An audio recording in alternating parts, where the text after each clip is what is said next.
Tanpa kita sadari, mulut kita ini kadang bisa menghancurkan orang lain.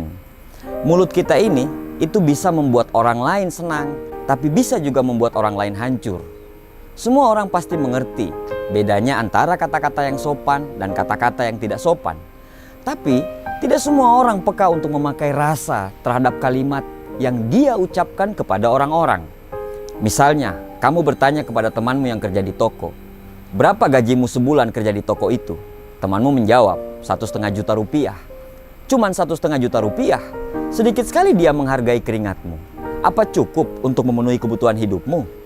Sejak saat itu, temanmu jadi membenci pekerjaannya, lalu dia meminta kenaikan gaji kepada pemilik toko menolak dan mem-PHK dia. Kini, temanmu malah tidak berpenghasilan dan jadi pengangguran. Apa sumber masalahnya? Sumber masalahnya adalah omonganmu.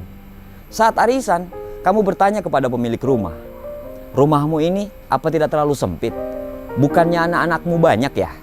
Rumah yang tadinya terasa lapang, sejak saat kamu mengeluarkan kata-kata itu, mulai dirasa sempit oleh penghuninya. Ketenangan pun hilang saat keluarga itu mulai terbelit hutang, kala mencoba membeli rumah besar dengan cara kredit di bank. Apa sumber masalahnya? Sumber masalahnya adalah omonganmu. Ada saudara laki-laki bertanya pada kunjungan seminggu setelah adik perempuannya melahirkan, "Hadiah apa yang sudah diberikan suamimu kepadamu setelah melahirkan?" Adik perempuannya menjawab, "Tidak ada." Saudara laki-lakinya berkata lagi, "Masa sih? Apa engkau tidak berharga di sisinya? Aku bahkan sering memberi hadiah istriku walaupun tanpa alasan yang istimewa." Siang itu, ketika suaminya lelah pulang dari kantor, dia menemukan istrinya merajuk di rumah. Keduanya lalu terlibat pertengkaran, dan sebulan kemudian antara suami istri itu terjadi perceraian. Di mana sumber masalahnya? Dari kalimat sederhana yang diucapkan saudara laki-laki kepada adik perempuannya. Seorang bertanya kepada seorang kakek tua, "Berapa kali anakmu mengunjungimu dalam sebulan?" Si kakek menjawab, "Sebulan sekali." Yang bertanya menimpali lagi, "Wah, keterlaluan sekali anak-anakmu itu. Di usia senjamu ini seharusnya mereka mengunjungimu lebih sering." Akibatnya hati sang kakek menjadi sempit. Padahal tadinya ia amat rela terhadap anak-anaknya.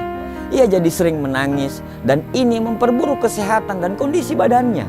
Kawan, apa sebenarnya keuntungan yang didapat ketika bertanya seperti pertanyaan-pertanyaan di atas itu? Jagalah diri dan jangan menyampuri kehidupan orang lain. Jangan mengecilkan dunia mereka dengan menanamkan rasa tidak rela kepada apa yang sudah mereka miliki. Tidak perlu mengkritisi masalah penghasilan, keluarga mereka, atau urusan pribadi mereka. Jaga mulutmu saat berbicara tentang masalah-masalah pribadi kepada orang. Mungkin bagi kamu, pendapat kamu benar, tapi belum tentu bagi orang lain.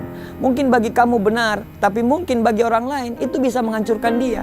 1000 manusia, 1000 kehidupan, 1000 pikiran, 1000 hati, dan 1000 tindakan. Kita ini berbeda, tidak sama. Berhentilah menjadi hebat dengan memberikan solusi tapi mengkerdilkan keluarga mereka. Jaga omonganmu dan lebih baik diam daripada berkata-kata tapi hanya merendahkan martabat orang. Berusahalah untuk berpikir dahulu sebelum bicara. Jangan sampai kamu berbicara tanpa dipikirkan. Libatkanlah rasa dalam setiap omongan yang keluar dari mulutmu. Tidak usah menasehati orang yang belum punya anak bertahun-tahun dengan kalimat, "Kenapa belum punya anak? Kapan mau punya anak?" Siapa sih suami istri yang tidak pengen punya anak? Mereka mungkin sudah berusaha, tapi kalau Allah belum berkehendak, mereka bisa apa? Tidak usah menasehati orang untuk cepat punya pasangan kepada orang-orang yang sudah berusaha untuk punya pasangan dan belum dikaruniai pasangan. Jangan berbicara bahagiamu di depan temanmu yang lagi bersedih. Jangan berbicara ayahmu di depan temanmu yang tidak punya ayah. Jangan menceritakan ibumu di depan temanmu yang tidak punya ibu. Jangan menceritakan anakmu di depan temanmu yang tidak punya anak. Jangan menceritakan mampumu di depan orang yang kurang mampu. Jaga omonganmu, libatkanlah rasa. Karena omongan yang keluar dari mulut kamu adalah ukuran seberapa dalam kamu mendalami agamamu. Jaga tutur katamu, karena tutur katamu bisa membuat orang termotivasi atau malah menghancurkan orang lain. Kadang orang tidak perlu nasihatmu, mereka hanya butuh support dan doamu. Manusia yang baik adalah manusia yang selalu melibatkan rasa dan empati di tiap tutur kata mereka. Buat orang lain bahagia dengan menjaga martabat mereka. Buat orang lain senang dengan kata-kata yang bermakna dan penuh doa. Bahagialah melihat orang lain bahagia, dan bahagialah dengan membuat orang lain bahagia dengan tutur katamu.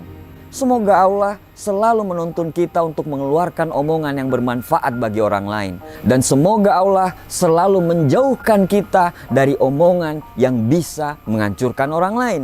Jagalah kata-katamu. Terima kasih.